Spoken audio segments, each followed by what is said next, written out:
ಕೂಲಾಗಿ comfort ಆಗಿರೋದಂದರೆ ಈ ಥರ ಡ್ರೆಸ್ಸಸ್ಸು. ಸೊ ಹಾಯ್ ಎವ್ರಿವನ್, ಎಲ್ಲರೂ ಹೇಗಿದ್ದೀರಾ? ಸೊ ಇವತ್ತು ನಾನು ನನ್ನ ಡೇನ ಮೆಡಿಟೇಷನಿಂದ ಸ್ಟಾರ್ಟ್ ಮಾಡ್ತಾ ಇದ್ದೀನಿ. ಮೆಡಿಟೇಷನ್ ಮಾಡಿದ್ರೆ ನಮ್ಮ ಮೈಂಡು ನಿಜವಾಗ್ಲೂ ರಿಲ್ಯಾಕ್ಸ್ ಆಗಿ ಇರುತ್ತೆ. ಸೊ ಈ ಬ್ಯುಸಿ ಶೆಡ್ಯೂಲಲ್ಲಿ ನಮಗೋಸ್ಕರ 5 ನಿಮಿಷ ತೆಗೆಯೋದು ತುಂಬಾ ಕಷ್ಟ. ಅದರಲ್ಲೂ 5 ನಿಮಿಷ ತೆಗ್ದು ನನಗೋಸ್ಕರ ಅಂತ ಅಂದ್ಬಿಟ್ಟು ನಾನು ಮೆಡಿಟೇಷನನ್ನು ಮಾಡ್ತೀನಿ. ಸೊ ಅದರ ಆಮೇಲೆ ನಾನು ಕಿಚನಿಗೆ ಹೋಗಿ ಜಿಂಜರ್ ಟೀ ಕೂಡ ನಾನು ಮಾಡಿಕೊಂಡೆ. ಸೊ ಬೆಳಗ್ಗೆನೇ ಒಂದು ಚಳಿಗೆ ಒಂದು ಬೆಸ್ಟ್ ಟೀ ಕುಡಿಬೇಕು ಅಂತ ಅನಿಸ್ದಾಗ ಜಿಂಜರ್ ಟೀ ಮಾಡ್ಕೊಳ್ಳಿ. ಸೊ ನಾನು ಜಿಂಜರ್ ಟೀ ಇಲ್ಲಿ ರೆಡಿ ಮಾಡ್ಕೊಂಡಿದ್ದೆ. ಸೊ ಆಲ್ರೆಡಿ ಜಿಂಜರ್ ಟೀ ಸೋಸಿ ನನಗೆ ಮತ್ತು ನಮ್ಮ ಹಸ್ಬೆಂಡಿಗೆ ರೆಡಿ ಮಾಡಿಕೊಂಡು ಜಸ್ಟ್ ಒಂದು ಸಿಪ್ ಟೇಸ್ಟ್ ನೋಡೋಣ ಅಂತ ಅನ್ನೋಷ್ಟರಲ್ಲಿ ನನ್ನ ಮಗಳು ಎದ್ದುಬಿಟ್ಟಿದ್ಲು. ಸೊ ಅವಳಿಗೆ ಮತ್ತೆ ಹೋಗಿ ಲಾಲಿ ಹಾಡು ಹೇಳಿಬಿಟ್ಟು ಅವಳಿಗೆ ನಾನು ಮಲಗಿಸ್ದೆ. ನಿಜವಾಗ್ಲೂ ನನ್ನ ಹಾಡು ಯಾರೂ ಕೇಳೋಕ್ಕೆ ರೆಡಿ ಇರಲ್ಲ. ಸೊ ನನ್ನ ಮಗಳು ನನ್ನ ಹಾಡು ಕೇಳ್ಕೊಂಬಿಟ್ಟು ಎಷ್ಟು ಚೆಂದ ನಿದ್ದೆ ಮಾಡ್ತಾಳಲ್ಲ ಅಂತ ಅಂದ್ಬಿಟ್ಟು ಒಂದು ಖುಷಿ ಆಗುತ್ತೆ. ನಿಜವಾಗ್ಲೂ ಎಲ್ಲ ಕೆಲಸಗಳು ನಾವು ಮಾಡ್ತಿರ್ಬೇಕಾದ್ರೆ ಯಾರೋ ನಮಗೊಂದು ಟೈಮಿಂಗ್ಸ್ ಇಟ್ಟಿದ್ದಾರೆ, ಇಷ್ಟೇ ಟೈಮಿಂಗ್ಸಲ್ಲಿ ನೀವು ಕೆಲಸ ಮುಗಿಸ್ಬೇಕು ಅಂತ. ಸೊ ಅದೇ ಥರ ನನಗಿವಾಗ ಆ ರೀತಿ ಫೀಲ್ ಆಗ್ತಾ ಇದೆ. ಸೊ ಅವಳು ಜಸ್ಟ್ ಮಲ್ಕೊಂಡ್ಲು ಅಂತ ಅಂದ್ಬಿಟ್ಟು ಗೊತ್ತಾಗಿದ್ದ ತಕ್ಷಣ ಪಟಪಟ ಅಂತ ಹೇಳಿ ನಾನು ಟೊಮೊಟೊ ಬಾತಿಗೆ ನಾನು ಎಲ್ಲದು ಕೂಡ ರೆಡಿ ಮಾಡಿಕೊಂಡೆ. ನಿಜವಾಗ್ಲೂ ಮೊದಲಿಗಿಂತಲೂ ನಾನು ಇವಾಗ ಎಷ್ಟು ಆ್ಯಕ್ಟಿವ್ ಆಗಿದ್ದೀನಿ ಅಂತ ಅಂದ್ಬಿಟ್ಟು ನನಗೆ ಒಂದೊಂದು ಸತಿ ಆಶ್ಚರ್ಯ ಆಗುತ್ತೆ. ಸೊ ಎಲ್ಲದೂ ಕೂಡ ವರ್ಕು ನಾನು ಮುಂಚೆನೂ ಮಾಡ್ತಿದ್ದೆ, ಈಗಲೂ ಮಾಡ್ತಾಯಿದ್ದೀನಿ. ಬಟ್ ಈಗ ಏನಾಗಿದ್ದೀನಿ, ಇನ್ನೂ ಫಾಸ್ಟ್ ಆಗಿದ್ದೀನಿ ಅಂತ ಅಂದ್ಬಿಟ್ಟು ನನಗೆ ಅನಿಸುತ್ತೆ. ಸೊ ಬ್ರೇಕ್ಫಾಸ್ಟಲ್ಲಿ ರೆಡಿ ಆಗ್ತಾಯಿತ್ತು. ಸೊ ರೆಡಿ ಆಗ್ತಾನೂ ಇತ್ತು. ಸೊ ಕಿವಿ ಒಂದು ಕಡೆ ನಂದು ಅಲ್ಲೇ ಇತ್ತು, ಎಲ್ಲಿ ಅವಳು ಎದ್ದೇಳ್ಬಿಡ್ತಾಳೋ ಅಂತ. ಅಷ್ಟೊಂದೆಲ್ಲ ಮನೆಯವರು ಕೂಡ ಔಟ್ಸೈಡ್ ಹೋಗಿದ್ರು ವರ್ಕಿಗೆ ಅಂತ ಹೇಳಿಬಿಟ್ಟು. ಸೊ ಅವ್ರು ಬರೋಷ್ಟರಲ್ಲಿ ಬ್ರೇಕ್ಫಾಸ್ಟ್ ರೆಡಿ ಮಾಡ್ಕೊಂಡ್ಬಿಟ್ಟು ಅವರಿಗೂ ಕೂಡ ಸರ್ವ್ ಮಾಡಿ ನಾನು ಕೂಡ ಬ್ರೇಕ್ಫಾಸ್ಟ್ ಬೇಗ ಮಾಡ್ಕೊಳ್ಳೋಣ ಅಂತ ಅಂದ್ಬಿಟ್ಟು ಅಂದ್ಕೊಂಡೆ. ಸೊ ಅಷ್ಟೊತ್ತಲ್ಲಿ ಮತ್ತೆ ನನ್ನ ಮಗಳು ಎಲ್ಲಿ ಎದ್ಬಿಡ್ತಾಳೋ ಅನ್ನೋದು ಒಂದು ನನಗೆ ಆಗಾಗ ಅನ್ನಿಸ್ತಾ ಇತ್ತು. ಸೊ ಇಲ್ಲಿ ನಾನು ಒಂದು ಮಾತು ಹೇಳೋಕ್ಕೆ ಇಷ್ಟಪಡ್ತೀನಿ. ಏನಪ್ಪ ಅಂತಂದರೆ, ಯಾರ್ಯಾರೀಗ ಹೊಸ ತಾಯಂದಿರು ಆಗಿದ್ದೀರಾ, ಸೊ ಈಗ ನೆಕ್ಸ್ಟು ಆಗೋರು ಇದ್ದೀರಾ. ಸೊ ಎಲ್ಲರೂ ಕೂಡ ಫಿಸಿಕಲಿ ಮತ್ತು ಮೆಂಟಲಿ ತುಂಬ ಸ್ಟ್ರಾಂಗ್ ಆಗಿರಬೇಕು. ಸೊ ಫಿಸಿಕಲಿ ಮೆಂಟಲಿ ಸ್ಟ್ರಾಂಗ್ ಆಗಬೇಕು ಅಂದರೆ ನಮ್ಮ ಆಹಾರ ತುಂಬ ಇಂಪಾರ್ಟೆಂಟ್ ಆಗುತ್ತೆ. ನಾವು ಯಾವ ಆಹಾರ ತಿಂತಾಯಿದ್ದೀವಿ, ಎಷ್ಟು ಕ್ವಾಂಟಿಟಿಯಲ್ಲಿ ತಿಂತಾಯಿದ್ದೀವಿ ಅನ್ನೋದು ತುಂಬ ಇಂಪಾರ್ಟೆಂಟ್ ಆಗುತ್ತೆ. ಯಾಕೆ ಅಂತಂದರೆ, ನಮಗೆ ಎಷ್ಟು ಸ್ಟ್ರೆಸ್ ಇರುತ್ತೆ ಅಂತ ಅಂದ್ಬಿಟ್ಟಂದರೆ, ರಾತ್ರಿ ಎಲ್ಲ ನಿದ್ದೆ ಕೆಡಿಸಿರ್ತೀವಿ, ಬೆಳಗ್ಗಿಂದ ಸಂಜೆವರೆಗೆ ಮಗು ನೋಡ್ಕೊತಾ ಇರ್ತೀವಿ. ನಮಗೆ ಅಂತ ಹೇಳಿಬಿಟ್ಟು ನಾವು ಒಂದು 10 ಮಿನಿಟ್ಸು ತೆಗಿಯೋದು ಸ್ವಲ್ಪ ಕಷ್ಟನೇ ಅನಿಸುತ್ತೆ. ಸೊ ಅದು ಬ್ಯುಸಿ ಶೆಡ್ಯೂಲ್ ಆಗೋಗಿರುತ್ತೆ ಫುಲ್ಲು. ಸೊ ಹಾಗಾಗಿ ಎಲ್ಲರೂ ಕೂಡ ಡಯಟನ್ನು ಚೆನ್ನಾಗಿ ಇಟ್ಕೊಳ್ಳಿ. ಯಾಕೆ ಹೇಳ್ತಾ ಇದ್ದೀನಿ ಅಂದರೆ, ನನ್ನ pregnancy journey, delivery journey, so ಇವಾಗ ಏನು ಜರ್ನಿ ಹೋಗ್ತಾ ಇದೆಯಲ್ಲ, ಅದು ತುಂಬ ಸ್ಮೂತಾಗಿ ಚೆನ್ನಾಗಿ ಹೋಗ್ತಾ ಇದೆ. ಇದು ಒಂದು ನನ್ನ ಸ್ಮಾಲ್ ಸಜೆಷನ್. ಸೊ ಬ್ರೇಕ್ಫಾಸ್ಟಲ್ಲಿ ರೆಡಿ ಆಗ್ತಾ ಅಷ್ಟರಲ್ಲೇ ನನ್ನ ಮಗಳು ಆಲ್ರೆಡಿ ಒಂದು ಸತಿ ಎದ್ದುಬಿಟ್ಟಿದ್ಲು. ಸೊ ಎದ್ದುಬಿಟ್ಟು ಅವಳಿಗೆ ಮತ್ತೊಂದು ಸತಿ ತೂಗ್ಬಿಟ್ಟು ವಾಪಸ್ ನಾನು ಕಿಚನಿಗೆ ಬಂದೆ. ಸೊ ಅಷ್ಟರಲ್ಲಿ ಕುಕ್ಕರು ಕೂಡ ವಿಷಲ್ ಆಗಿ ಬ್ರೇಕ್ಫಾಸ್ಟ್ ರೆಡಿ ಆಗಿತ್ತು. ಸೊ ಒಂದು ಪ್ಲೇಟಲ್ಲಿ ನಾನು ಸರ್ವ್ ಮಾಡಿಕೊಂಡು ಸೊ ನಮ್ಮ ಮನೆಯವರಿಗೂ ಕೂಡ ಕೊಟ್ಟೆ, ನಾನು ಕೂಡ ಬ್ರೇಕ್ಫಾಸ್ಟು ಮಾಡಿದೆ. ನಿಜವಾಗ್ಲೂ ಎಷ್ಟು ಹಸಿವು ಆಗುತ್ತೆ ಅಂತ ಅಂದರೆ ನಿಜ ತಡೆಯೋಕ್ಕೆ ಆಗ್ತಿರಲ್ಲ. ಸೊ ಯಾರಾದರೂ ಏನಾದರೂ ಕೊಟ್ಟರೆ ಸಾಕಪ್ಪ ಅಂತ ಅನಿಸ್ತಿರುತ್ತೆ. ಸೊ ಎಲ್ಲ ವರ್ಕು ಕೂಡ ಕಂಪ್ಲೀಟ್ ಆದಮೇಲೆ ಫ್ರೆಶ್ ಅಪ್ ಆಗಿ ಬಂದು ಇಲ್ಲಿ ನಾನು ಸ್ಟ್ರೆಚ್ ಮಾರ್ಕ್ಸ್ ಕ್ರೀಮನ್ನು ಕೂಡ ನಾನು ಇಲ್ಲಿ ಹಚ್ಕೊಂಡೆ. ಸೊ ಸ್ಟ್ರೆಚ್ ಮಾರ್ಕ್ಸ್ ಎಲ್ಲೆಲ್ಲಿ ಇರುತ್ತೋ ಅಲ್ಲೆಲ್ಲ ಹಚ್ಕೊಂಡ್ರೆ ಕಮ್ಮಿ ಆಗುತ್ತೆ ಅಂತ ಹೇಳಿಬಿಟ್ಟು. ಸೊ ನೆಕ್ಸ್ಟ್ ನಾನು ಯೂಸ್ ಮಾಡಿದ್ದು ಮಮಾಸ್ ಅರ್ತ್ ಅವರ ಸನ್ಸ್ಕ್ರೀನ್. ನಿಜವಾಗ್ಲೂ ಈ ಸನ್ಸ್ಕ್ರೀನ್ ನನ್ನ ಫೇಸಿಗೆ ತುಂಬ ಚೆನ್ನಾಗಿ ಯೂಸ್ ಆಗಿದೆ. ಸೊ ಸನ್ಸ್ಕ್ರೀನ್ ಹಚ್ಚಲೇಬೇಕು ಡೈಲಿ ಅಂತ ಅಂದ್ಬಿಟ್ಟು ಹೇಳ್ತಾರೆ. ಸೊ ನಾನು ಕೂಡ ಡೈಲಿ ಸನ್ಸ್ಕ್ರೀನ್ನ ನಾನು ಯೂಸ್ ಮಾಡ್ತಾಯಿದ್ದೀನಿ. ಸೊ ಮಮಾಸ್ ಅರ್ತ್ ಅವರ ನಾನು ಸನ್ಸ್ಕ್ರೀನ್ನ ನಾನು ಇಲ್ಲಿ ಯೂಸ್ ಮಾಡ್ತಾಯಿದ್ದೀನಿ. ನಿಜವಾಗ್ಲೂ ನಾವು ನಮ್ಮ ಕೇರ್, ನಾವು ತಾಯಿ ಆದಮೇಲೆ ನಿಜವಾಗ್ಲೂ ನಮ್ಮ ಕೇರ್ನ ನಾವು ಸೆಕೆಂಡ್ರಿ ಆಗಿ ಇಟ್ಬಿಡ್ತೀವಿ. ಸೊ ನಮ್ಮ ಕೇರ್ ನಾವು ಮಾಡ್ಕೊಳ್ಳೋದು ವೆರಿ ವೆರಿ ಇಂಪಾರ್ಟೆಂಟು. ಸೊ ಬರೀ ಕ್ರೀಮಿಂದ ಆಗಲಿ ಮೇಕಪ್ಪಿಂದ ಆಗಲಿ ನಾವು ಸುಂದರವಾಗಿ ಕಾಣ್ತೀವಿ ಅನ್ನೋದು ಅದು ಒಂದು ಭ್ರಮೆ. ನಿಜವಾಗ್ಲೂ ನಾವು ಸುಂದರವಾಗಿ ಕಾಣೋದು ಯಾವಾಗ ಅಂದರೆ, ನಾವು ಒಳಗಿಂದ ಖುಷಿಯಾಗಿ ಇರೋದು ಮತ್ತು ಸೆಲ್ಫ್ ಕಾನ್ಫಿಡೆಂಟು ನಮ್ಮಲ್ಲಿ ಕಾಣೋದು. ಸೊ ಯಾವಾಗ ನಾವು ತುಂಬ ಖುಷಿಯಾಗಿರ್ತೀವಿ, ನಮ್ಮ ಮುಖದಲ್ಲಿ ಸ್ಮೈಲ್ ಇರುತ್ತೋ, ಸೆಲ್ಫ್ ಕಾನ್ಫಿಡೆಂಟಲ್ಲಿ ಇರ್ತೀವೋ, ಆವಾಗ ನಾವು ಫೇಸಲ್ಲಿ ಒಂದು ಗ್ಲೋ ಕೂಡ ಕಾಣುತ್ತೆ. ಸೊ ಹಾಗಾಗಿ ನೀರು ಕೂಡ ತುಂಬ ಚೆನ್ನಾಗಿ ಕುಡೀರಿ. ನೀರು ಕುಡಿದ್ರೆ ಕೂಡ ನಮ್ಮ ಫೇಸಲ್ಲಿ ಒಂದು ಗ್ಲೋ ಕೂಡ ಕಾಣುತ್ತೆ. ಆಯಿತಾ? ಸೊ ಇದಿಷ್ಟೆಲ್ಲ ಆದಮೇಲೆ ನನ್ನ ಕೂದಲು ಕೂಡ ನಾನು ನೋಡಿಕೊಂಡೆ. ನಿಜವಾಗ್ಲೂ ಕೂದಲು ತುಂಬ ಹೇರ್ ಫಾಲ್ ಆಗ್ತಾಯಿದೆ. ಸೊ ಹಳೆ ಕಾಲದಲ್ಲಿ ಎಲ್ಲರೂ ಕೂಡ ಹೇಳ್ತಾಯಿದ್ರು, ಮಗು ಎಷ್ಟು ನಗುತ್ತೋ ಅಷ್ಟು ಕೂದಲು ಉದುರುತ್ತೆ ಅಂತ. ಬಟ್ ರಿಯಲ್ ಫ್ಯಾಕ್ಟ್ ಏನಪ್ಪ ಅಂತ ಅಂದ್ಬಿಟ್ಟಂದರೆ, ನಮ್ಮ ಬಾಡಿಯಲ್ಲಿ ವಿಟಮಿನ್ಸು ಕೂಡ ಕಮ್ಮಿ ಆಗಿರುತ್ತೆ, ಎನರ್ಜಿ ಕೂಡ ಲೆವೆಲು ಕಮ್ಮಿ ಆಗಿರುತ್ತೆ. ಪ್ರೆಗ್ನೆನ್ಸಿಯಲ್ಲಿ ಕೂದಲು ತುಂಬ ಚೆನ್ನಾಗಿ ಬೆಳೆಯುತ್ತೆ ಮತ್ತು ಕೂದಲು ಉದುರಿರಲ್ಲ. ಸೊ ಈಗ ಡೆಲಿವರಿ ಆದಮೇಲೆ ಏನಾಗುತ್ತೆ, ಕೂದಲು ಎಲ್ಲ ಉದುರೋಕ್ಕೆ ಸ್ಟಾರ್ಟ್ ಆಗ್ತಾ ಇರುತ್ತೆ. ಸೊ ಕೆಲವೊಬ್ಬರಿಗೆ 5 to 6 ಮಂತ್ಸು ಉದುರುತ್ತೆ, ಕೆಲವೊಬ್ಬರಿಗೆ 1 year ತನಕನೂ ಕೂಡ ಉದುರುತ್ತೆ. ಸೊ ಕೂದಲು ಉದುರ್ತಿದೆ ಅಂತ ಅಂದ್ಬಿಟ್ಟು ನಾನೇನು ಟೆನ್ಷನ್ ಮಾಡ್ಕೊತಿಲ್ಲ. ಸೊ ನೀವು ಕೂಡ ಟೆನ್ಷನ್ ಮಾಡ್ಕೊಬೇಡಿ. ಸೊ ಇದು ಕೂಡ ಸ್ವಲ್ಪ ದಿನ ತನಕ ಅಷ್ಟೇ, ಆಮೇಲೆಲ್ಲ ಮತ್ತೆ ನ್ಯಾಚುರಲ್ ಆಗಿ ಸೇಮ್ ಅದೇ ಥರ ಆಗೋಗುತ್ತೆ ನನ್ನ ಲೈಫು ಅಂತ ಹೇಳಿಬಿಟ್ಟು, ಮತ್ತು ಕೂದಲೆಲ್ಲ ಚೆನ್ನಾಗಿ ಬೆಳೀತವೆ ಅಂತ ಹೇಳಿಬಿಟ್ಟು ಖುಷಿಪಟ್ಟೆ. ಇಲ್ಲಿ ನಾನು ವಾಯ್ಸ್ ಮೇಕೋವರ್ ಕೊಡ್ತಾ ಇರ್ಬೇಕಾದ್ರೆ ನನ್ನ ಮಗಳು ನಿಧಾನವಾಗಿ ಹ್ಞೂ ಹ್ಞೂ ಅಂತ ಅಂದ್ಬಿಟ್ಟು ಹೇಳ್ತಾ ಇದ್ದಾಳೆ. ತುಂಬ ದಿನ ಆಗಿತ್ತು ಡೈರೆಕ್ಟಾಗಿ ಕ್ಯಾಮ್ರಾ ಮುಂದೆ ಮಾತಾಡೋದು. ಸೊ ಮತ್ತೆ ಸ್ಟಾರ್ಟ್ ಮಾಡಿದ್ದೀನಿ ನನ್ನ ವೀಡಿಯೋಸ್ ಎಲ್ಲ ಮಾಡೋದು. ಸೊ ಸ್ವಲ್ಪ ದಿನ ನಾನು ಕೂಡ ಎಲ್ಲ ವರ್ಕನ್ನು ಕೂಡ ಪೌಸ್ ಮಾಡಿದ್ದೆ. ಸೊ ಈಗ ಮತ್ತೆ ನಾನು ವರ್ಕನ್ನು ಸ್ಟಾರ್ಟ್ ಮಾಡಿದ್ದೀನಿ.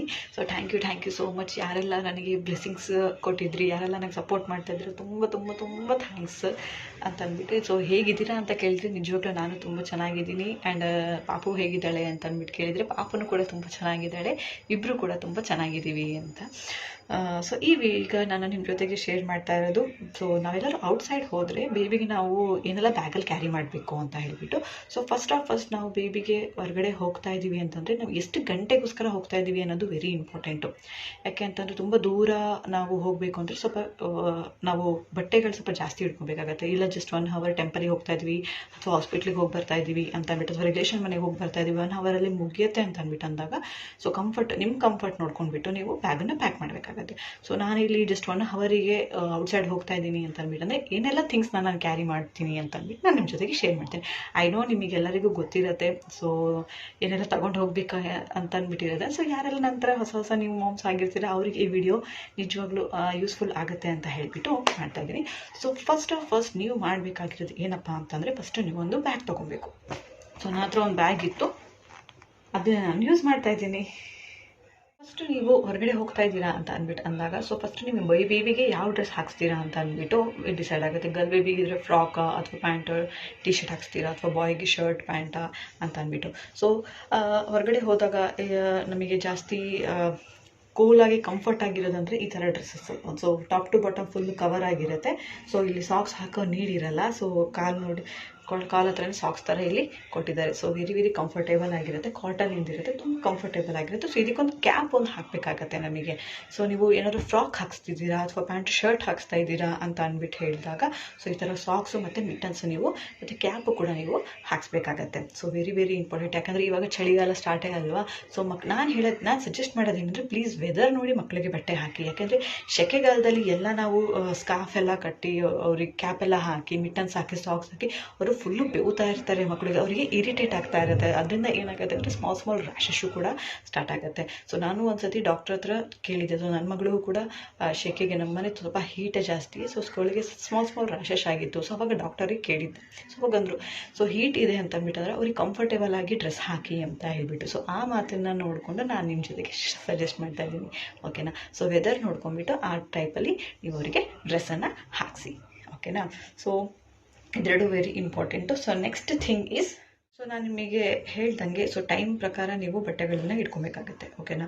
ಸೊ ನೀವು ಚಿಕ್ಕ ಕಡೆ 1 hour ಹೋಗ್ತಾ ಇದ್ದೀರಾ ಅಂದರೆ ಜಸ್ಟ್ 2 ಪ್ಯಾಂಟ್ 2 ಟಾಪ್ಸ್ ಆ ಥರ ಇಟ್ಕೊಂಡು ಟಿ ಶರ್ಟು ಪ್ಯಾಂಟು ಆ ಥರ ಇಟ್ಕೊಂಬಿಡಿ. ಯಾಕೆ ಅಂತಂದರೆ ಏನಾದರೂ ಮಿಸ್ ಆಗಿ ಏನಾದರೂ ಚೆಲ್ಕೊಂಡ್ರು ವಾಮಿಟ್ ಮಾಡಿಕೊಂಡ್ರು ಅಂತ ಅಂದಾಗ ಅವಾಗ ಚೇಂಜ್ ಮಾಡೋಕ್ಕೆ ವೆರಿ ಯೂಸ್ ಆಗುತ್ತೆ, ಓಕೆನಾ.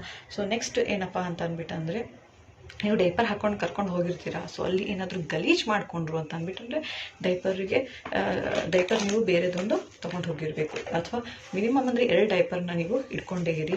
ಜೊತೆಗೆ ವೈಪ್ಸನ್ನು ಕೂಡ ನಿಮ್ಮ ಜೊತೆಗೆ ನೀವು ಕ್ಯಾರಿ ಮಾಡಿ. ಇದು ಒಳ್ಳೆ ಅಭ್ಯಾಸ. ಯಾಕೆಂದರೆ ನಾವು ಸಮಟೈಮ್ಸು ನಾವು ಯಾವುದಾದ್ರು ಒಂದು ಪ್ಲೇಸಿಗೆ ಹೋಗಿರ್ತೀವಿ, ಅಲ್ಲಿ ಯಾವುದೇ ರೀತಿ ನಮಗೆ ಅಂಗಡಿ ಸಿಕ್ಕಿಲ್ಲ ಅಂತ ಅಂದರೆ, ಬೇಬಿ ಪ್ರಾಡಕ್ಟ್ಸ್ ಸಿಕ್ತಿಲ್ಲ ಅಂತ ಅಂದ್ಬಿಟ್ಟಂದರೆ ನಿಜವಾಗ್ಲೂ ಭಾರಿ ಪ್ರಾಬ್ಲಮ್ ಆಗುತ್ತೆ. ಸೊ ವೈಪ್ಸು ಮತ್ತು ಡೈಪರ್ ಇದು ಕೂಡ ನೀವು ನಿಮ್ಮ ಜೊತೆಗೆ ಕ್ಯಾರಿ ಮಾಡ್ಕೊಳ್ಳಿ. ಯಾಕೆಂದರೆ ಅವ್ರಿಗೆ ಚಿಕ್ಕವರಲ್ಲ, ಅವ್ರಿಗೆ ಏನಾಗ್ತಿದೆ ಅಂತ ಅಂದ್ಬಿಟ್ಟು ಅವರಿಗೆ ಹೇಳೋಕ್ಕೆ ಬರಲ್ಲ ಅಲ್ವಾ.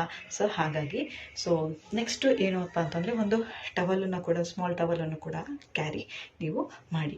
ಸೊ ಬೇಬಿಗೆ ನೀವು ರ್ಯಾಪ್ ಮಾಡ್ಕೊಂಡು ಕರ್ಕೊಂಡು ಹೋಗ್ತೀರ ಅಂದರೆ ರ್ಯಾಪರು ಕೂಡ ವೆರಿ ಇಂಪಾರ್ಟೆಂಟ್ ಆಗಿರುತ್ತೆ. ಸೊ ರ್ಯಾಪರ್ನ ಕ್ಲೀನ್ ಮಾಡಿಕೊಂಡು ಕ್ಲೀನಾಗಿ ಅವರಿಗೆ ಬಚ್ಚಿಸ್ಕೊಂಡು ಕರ್ಕೊಂಡು ಹೋಗಿ. ಸೊ ಯಾವ ವೆಹಿಕಲಲ್ಲಿ ಕರ್ಕೊಂಡು ಹೋಗ್ತಾ ಇದ್ದೀರಾ ಅನ್ನೋದು ವೆರಿ ವೆರಿ ವೆರಿ ಇಂಪಾರ್ಟೆಂಟ್ ಆಗಿರುತ್ತೆ. ಸೊ ಆಟೋಲಾಗಲಿ, ಟೂ ವೀಲರಲ್ಲಾಗಲಿ, ಕಾರಲ್ಲಾಗಲಿ ನೀವೆಲ್ಲ ವಿಂಡೋ ಎಲ್ಲ ನೀವು ಕ್ಲೋಸ್ ಮಾಡ್ಕೊಂಡು ನೀವು ಆರಾಮ್ಸೆ ಹೋಗ್ಬೋದು. ಬಟ್ ಟೂ ವೀಲರ್ಸಲ್ಲಾದರೆ ಗಾಳಿ ಓಪನ್ ಆಗಿ ಹೋಗ್ತಿತ್ತು. ಬಟ್ ಆ ಹೋಗೋ ಗಾಡಿ ಸ್ಪೀಡಿಗೆ ಮಗುಗೆ ಅಷ್ಟಕ್ಕೊಂದು ಆ ಏರ್ನ ಫೋರ್ಸ್ ತಡ್ಕೊಳಕ್ಕಾಗಲ್ಲ. ಸೊ ಹಾಗಾಗಿ ಫುಲ್ ಕವರ್ ಮಾಡಿ ಅವರಿಗೆ ನೀವು ಕರ್ಕೊಂಡೋಗಿ. ಸೊ ರ್ಯಾಪರು ಕೂಡ ವೆರಿ ವೆರಿ ಇಂಪಾರ್ಟೆಂಟ್ ಆಗಿರುತ್ತೆ ಅಲ್ವಾ. ಸೊ ರ್ಯಾಪರು ಕೂಡ ನೀವು ಕ್ಯಾರಿನ ನೀವು ಮಾಡಲೇಬೇಕಾಗತ್ತೆ ಎಲ್ಲಿ ಹೋದ್ರೂ. ಸೊ ಈಗ ರ್ಯಾಪರ್ ಹಾಕಿಬಿಟ್ಟು ಮೇಲ್ಗಡೆನ ಧೂಳು ಬೀಳಬಾರ್ದು ಅಂತ ಅಂದಾಗ ನೀವೇನು ಮಾಡ್ಬೋದು, ಒಂದು ಈ ಥರ ಸ್ಮಾಲ್ ಕ್ಲಾತ್ ಕೂಡ ನೀವು ಯೂಸನ್ನ ನೀವು ಮಾಡ್ಬೋದು. ಸೊ ಇದನ್ನ ಬಗ್ಗೆ ನಾನು ಇನ್ನೊಂದು ವಿಚಾರ ಹೇಳೋಕ್ಕೆ ಇಷ್ಟಪಡ್ತೀನಿ. ಸೊ ಇದು ದೊಡ್ಡದಿದೆ, ಇದು ಕ್ಲಾತು. ಸೊ ಈ ಕ್ಲಾತು ಕೂಡ ಫೀಡ್ ಮಾಡೋದಕ್ಕೂ ಕೂಡ ಕ್ಲೀನಾಗಿ ನಾವು ಎಲ್ಲರೂ ಕೂತ್ಕೊಂಡು ಆರಾಮ್ಸೆ ನಾವು ಹೀಗೆ ಹಾಕ್ಕೊಂಡು ಫೀಡನ್ನು ಕೂಡ ನಾವು ಮಾಡ್ಬೋದು. ಸೊ ಈ ಕ್ಲಾತು 2 in 1 ಅಂತಲೇ, ಒಂದು ಕ್ಲೋಸ್ ಮಾಡ್ಬೋದು, ಹೀಗೆ ಬೇಬಿ ಕರ್ಕೊಂಡು ಹೋಗ್ಬೇಕಾದ್ರೆ ಕ್ಲೋಸ್ ಮಾಡ್ಕೊಂಡು ಕರ್ಕೊಂಡು ಹೋಗ್ಬೋದು. ಸೊ ನಾವೆಲ್ಲರೂ ಹೋಗ್ತಾ ಇದ್ದೀವಿ ಹೀಗೆ ಫೀಡ್ ಮಾಡೋದಕ್ಕೂ ಕೂಡ ಈ ಕ್ಲಾತನ್ನು ಯೂಸ್ ಆಗುತ್ತೆ. ಸೊ ಈಗೆಲ್ಲಂತೂ ಆನ್ಲೈನಲ್ಲಿ ತುಂಬ ಆಪ್ಷನ್ಸ್ ಬಂದಿದೆ. ಫೀಡಿಂಗಿಗೆ ಒಂದು ಕ್ಲಾತ್ ಕೂಡ ಬಂದಿದೆ. ಸೊ ಹಾಕ್ಕೊಂಡು ಫೀಡ್ ಆರಾಮ್ಸೆ ಮಾಡ್ಬೋದು ಅಂತ. ಸೊ ನಾನು ಅದೆಲ್ಲ ಯಾವುದೂ ತೊಗೊಂಡಿಲ್ಲ. ಎಷ್ಟು ಆಗುತ್ತೋ ಅಷ್ಟು ಕಮ್ಮಿ ಇದರಲ್ಲಿ ನಮ್ಮ ಮನೇಲಿ ಏನೇನಿದೆ ಅದನ್ನೇ ಕೂಡ ಯೂಸ್ ಮಾಡಿಕೊಂಡೆ ನಾನು ಬಳಕೆನ ನಾನು ಮಾಡ್ತಾಯಿದ್ದೀನಿ. ಯಾಕೆ ಜಾಸ್ತಿ ಪ್ರಾಡಕ್ಟ್ಸ್ನ ನಾವು ಯೂಸ್ ಮಾಡೋದು ಅಲ್ವಾ.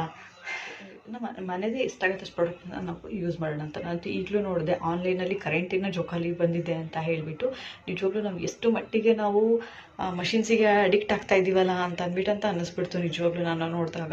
ಯಾಕೆ ಅಂತಂದರೆ ಸುಮ್ಮನೆ ಒಂದು 1 2 3 4 ಅಂತ ಅಂದ್ಬಿಟ್ಟು ಬಟನ್ಸ್ ಇರುತ್ತೆ. ಆ ಬಟನ್ಸಿಗೆ ಕೊಟ್ಬಿಟ್ರೆ ಆ ಲೆವೆಲಿಗೆ ಅದು ಜೋಕಾಲಿ ಥರ ಹೀಗೆ ಆಗುತ್ತೆ. ಸೊ ನಾನು ಯಾವಾಗ ಸೀರೆ ಹಾಕ್ಬಿಟ್ಟು ನಮ್ಮ ಮಗುಗೆ ತುಗ್ತಿದ್ದೆ, ಇಟ್ಸ್ ಫೀಲ್ ಲೈಕ್ ನನ್ನ ಪಾಪು ಜೊತೆಗೆ ನನ್ನ ಎಕ್ಸಸೈಸ್ ಆಗಿದೆ. ಪಾಪು ನಿದ್ದೆನೂ ಆಗ್ತಿದೆ, ಇಲ್ಲಿ ನನ್ನ ಎಕ್ಸಸೈಸು ಕೂಡ ಆಗ್ತಾ ಇದೆ ಕೈಯಿಂದ ಅಂತ ಹೇಳಿಬಿಟ್ಟು. ಸೊ ಇಷ್ಟು ಮಟ್ಟಿಗೆ ನಾವು ಆನ್ಲೈನ್ ಪ್ರಾಡಕ್ಟ್ಸ್ನ ನಾವು ಅಡಿಕ್ಟ್ ಆಗಿದ್ದೀವಿ. ಆಮೇಲೆ ಎಷ್ಟು ಮಟ್ಟಿಗೆ ನಾವು ಮಷಿನ್ಸಿಗೆ ಅಡಿಕ್ಟ್ ಆಗ್ತಿದ್ದೀವಿ ಅಂತ ಅಂದ್ಬಿಟ್ಟು ಸಮ್ಟೈಮ್ಸ್ ಇಟ್ಸ್ ಫೀಲ್ ಆಗುತ್ತೆ. ಅಂದರೆ ಒಬ್ರೊಬ್ರದ್ದು ಒಂದೊಂದು ಥರ ಇರುತ್ತೆ, ಅದು ಇದು ಮಾಡೋಕ್ಕಲ್ಲ. ಪಾಪ ಕೆಲವೊಬ್ರು ವರ್ಕಿಂಗ್ಸ್ ಇರ್ತಾರೆ, ಕೆಲವೊಬ್ರು ಮನೇಲೇ ಇರ್ತಾರೆ ಅಂತ. ಸೊ ಆದಷ್ಟು ನಾವು ಮಷೀನಿಗೆ ಅಡಿಕ್ಟ್ ಆಗೋದು ಕಮ್ಮಿ ಮಾಡಬೇಕು ಅಂತ ಅಂದ್ಬಿಟ್ಟು ನನಗೆ ಅನಿಸುತ್ತೆ. ಸೊ ಇದು ನನ್ನ ಅಭಿಪ್ರಾಯ, ದಯವಿಟ್ಟು ಯಾರೂ ಬೇಜಾರು ಮಾಡ್ಕೊಂಬಿಡಿ, ಓಕೆನಾ. ಸೊ ಮಾಮಿಗೆ ನಿಜವಾಗ್ಲೂ ತಾಯಂದಿರಿಗೆ ನೀರು ಮತ್ತು ಊಟ ಎಷ್ಟು ಇದ್ರೇನು ಕಮ್ಮಿನೇ. ನಿಜವಾಗ್ಲೂ ತುಂಬ ಹಶು ಆಗ್ತಿರುತ್ತೆ ಮತ್ತು ತುಂಬ ಬಾರಿಕೆ ಆಗ್ತಿರುತ್ತೆ. ಸೊ ಹಾಗಾಗಿ ವಾಟ್ರ್ ಬಾಟಲ್ ನಿಮ್ಮ ಜೊತೆ ಕ್ಯಾರಿ ಮಾಡೋದನ್ನು ಮಾತ್ರ ಮರಿಲೇಬೇಡಿ, ನಿಜವಾಗ್ಲೂ ಹೇಳ್ತೀನಿ. ಸೊ ವಾಟ್ರ್ ಬಾಟಲಲ್ಲಿ ನೀವು ನೀರು ಯಾವಾಗಲೂ ತುಂಬಿಸ್ಕೊಂಡು ಕ್ಯಾರಿ ಮಾಡ್ಕೊಂಡು ಹೋಗಿ, ಓಕೆನಾ. ಸೊ ಮೊದಲೇ ನಾನು ಔಟ್ಸೈಡ್ ಹೋಗ್ಬೇಕಂತ ಅಂದ್ಬಿಟ್ಟು ಇಂದಾಗ ಜಸ್ಟ್ ಒಂದು ಸ್ಮಾಲ್ ಬ್ಯಾಗಲ್ಲಿ ವಾಟ್ರ್ ಬಾಟಲು, ಕರ್ಚೀಫು ಮತ್ತು ನನ್ನ ಸೆಲ್ ಫೋನು ಅಮೌಂಟ್ ಇರ್ತಿತ್ತು, ಇಷ್ಟೇ ಒಂದು ಸ್ಮಾಲ್ ಬ್ಯಾಗಲ್ಲಿ. ಬಟ್ ಇವಾಗ ಆ ಸ್ಮಾಲ್ ಬ್ಯಾಗ್ ಜೊತೆಗೂ ನನ್ನ ಪಾಪು ಬ್ಯಾಗನ್ನ ತೊಗೊಂಡು ಹೋಗ್ತೀನಲ್ಲ, ಅದು ನಿಜವಾಗ್ಲೂ ಆ ಫೀಲೇ ಒಂಥರ ಖುಷಿ ಅನಿಸುತ್ತೆ. ಅವಳಿಗೆ ಕರ್ಕೊಂಡು ಹೋಗಿ ಸುತ್ತಾಡ್ಸೋದು ಖುಷಿ ಅನಿಸುತ್ತೆ. ಬಟ್ ಇವಾಗ ನಾವು ಎಲ್ಲೂ ಜಾಸ್ತಿ ಹೊರಗಡೆ ಹೋಗಿಲ್ಲ, ಜಸ್ಟ್ ಟೆಂಪಲ್ ಹೋಗಿದ್ವಿ. ಸೊ ಖುಷಿ ಆಯಿತು. ಸೊ ವ್ಯಾಕ್ಸಿನೇಷನಿಗೂ ಕೂಡ ಹೋಗಿದ್ವಿ. ಸೊ ನಿಜವಾಗ್ಲೂ ಮನೆಯಿಂದ ಹೊರಗಡೆ ಕಾಲಿಟ್ಟಾಗ ಹೇಗೆ ಅನಿಸ್ತಿತ್ತು ಅಂದರೆ ಇಟ್ಸ್ ಲೈಕ್ ಅ ಹೆವನ್. ನಿಜವಾಗ್ಲೂ ಹೊರಗಡೆ ಹೋದಾಗ ಎಷ್ಟು ಖುಷಿ ಆಗ್ತಿತ್ತು ಅಂತಂದರೆ, ನನ್ನ ಮಗಳು ಹೊರಗಡೆ ಕಣ್ಣೆಲ್ಲ ಬಿಟ್ಟು ಆಕಾಶ ಎಲ್ಲ ನೋಡ್ತಾ ಇದ್ಲು. ಏನಪ್ಪ ಎಲ್ಲಿಗೆ ಹೋಗ್ತಿದ್ದೀವಿ ಇವತ್ತೇನಿದು ಹಿಂಗೆ ಹೋಗ್ತಾ ಇದ್ದೀವಲ್ಲ ಅಂತ ಬಿಟ್ಟು ನೋಡ್ಕೊಂಡು ಕೂತ್ಕೊಂಡಿದ್ಲು. ಅದು ನೋಡೋಕ್ಕೆ ಒಂಥರ ಖುಷಿ. ನನಗಂತೂ ಇಷ್ಟು ದಿನ ಮೇಲೆ ಹೊರಗಡೆ ಬರ್ತಾ ಇದ್ದೀನಲ್ಲ ಅಂತ ಹೇಳಿಬಿಟ್ಟು ಒಂಥರ ಖುಷಿ ಅನಿಸುತ್ತೆ. ಸೊ ಇದು ಕೂಡ ತುಂಬ ಬೇಗನೆ ಎಲ್ಲ ಮುಗ್ದು ಹೋಗಿಬಿಡತ್ತೆ. ಸೊ ನನಗೆ ಯಾವತ್ತೂ ಹೆಡೇಕ್ ಥರ ಅನಿಸ್ಲಿಲ್ಲ. ಮನೇಲಿ ತುಂಬ ಎಂಜಾಯ್ ಮಾಡಿಕೊಂಡು ಮನೆ ಕೆಲಸ ಕೂಡ ಮಾಡಿಕೊಂಡು ಅವಳನ್ನು ನೋಡಿಕೊಂಡು ನಿಜವಾಗ್ಲೂ it's a great time and it's a great opportunity ಅಂತ ಅಂದ್ಬಿಟ್ಟೆ ನಾನು ಹೇಳ್ತೀನಿ. ನಿಜವಾಗ್ಲೂ ಎಂಜಾಯ್ ಮಾಡ್ಕೊಂಡು ನನ್ನ ಲೈಫ್ನ ನಾನು ಮಾಡ್ತಾಯಿದ್ದೀನಿ ಇವಾಗ ಅಂತ ಅಂದ್ಬಿಟ್ಟು ನಿಜವಾಗ್ಲೂ ಹೆಮ್ಮೆ ಆಗುತ್ತೆ. ನನಗೆ ನಿಜವಾಗ್ಲೂ ಒಂದು ತಾಯಿ ಆಗಿದ್ದೀನಿ ಅಂತ ಹೇಳಿಬಿಟ್ಟು. ನಿಜವಾಗ್ಲೂ ಪ್ರಪಂಚದಲ್ಲಿ ನಿಮ್ಮನ್ನೇ ನಂಬ್ಕೊಂಡು ಬರ್ತಾ ಇದ್ದಾರೆ ಅಂದರೆ ಅದು ನಿಮ್ಮ ಮಕ್ಕಳು ಮಾತ್ರ. ಹೌದು. ಸೊ ನನ್ನನ್ನು ನಂಬ್ಕೊಂಡು ಬಂದಿರೋಳು ಯಾರು ಅಂತಂದರೆ ನನ್ನ ಮಗಳೇ. ನಿಜವಾಗ್ಲೂ ಅವಳ ಜೊತೆ ಟೈಮ್ ಸ್ಪೆಂಡ್ ಮಾಡ್ತಿರೋದು ನಿಜವಾಗ್ಲೂ ಭಾರಿ ಖುಷಿ ಆಗ್ತಾ ಇದೆ. ಸೊ ಈ ಒಂದು ಚಿಕ್ಕ ವಿಡಿಯೋ ನಿಮಗೆ ಎಲ್ಲರಿಗೂ ಇಷ್ಟ ಆಗಿದೆ ಅಂತ ಭಾವಿಸ್ತಾ ಈ ನನ್ನ ಸ್ಮಾಲ್ ವಿಡಿಯೋ ಇಲ್ಲಿಗೆ ನಾನು ಎಂಡ್ ಮಾಡ್ತಾ ಇದ್ದೀನಿ. ನೆಕ್ಸ್ಟ್ ವೀಕ್ ಇನ್ನೊಂದು ಬ್ಯೂಟಿಫುಲ್ ಆಗಿರೋ ವಿಡಿಯೋ ಒಂದಿಗೆ ಬರ್ತೀನಿ. ಹೌದು. ಆಮೇಲೆ ಇನ್ನೊಂದು ವಿಚಾರ ಏನಪ್ಪ ಅಂತ ಅಂದ್ಬಿಟ್ಟು ಹೇಳಿದ್ರೆ, ಯಾರೆಲ್ಲ ಇನ್ನೂ ಸಬ್ಸ್ಕ್ರೈಬ್ ಮಾಡಿಲ್ಲ ಬೇಗ ಸಬ್ಸ್ಕ್ರೈಬ್ ಮಾಡಿ, ಲೈಕ್ ಮಾಡಿ, ಶೇರ್ ಮಾಡಿ. ಸೊ ನಿಮ್ಮ ಅನಿಸಿಕೆ ಏನಾದರೂ ಇತ್ತು ಅಂತಂದರೆ ದಯವಿಟ್ಟು ಕಮೆಂಟ್ ಸೆಷನಲ್ಲಿ ತಿಳಿಸಿ, ಓಕೆನಾ. ಸೊ ಅಲ್ಲಿವರೆಗೆ take care. See you soon in the next video. Bye. Have a great day.